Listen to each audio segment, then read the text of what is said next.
If you find them annoying or simply do not want to receive birthday notifications, this video is for you. Today I will show you how you can disable birthday notifications in a few simple steps. Let's get started. Open the Viber app.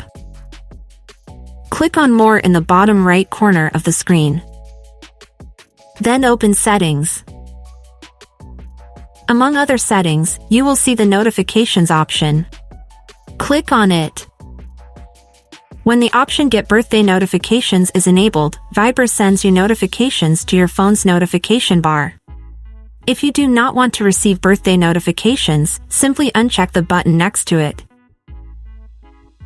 In addition to this option, there is also the Show Birthdays Reminders option.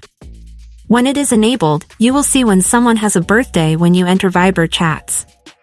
If you do not want this either, turn off this option by clicking the button next to Show Birthdays Reminders. By turning off these two options, you will not receive or see birthday notifications and reminders.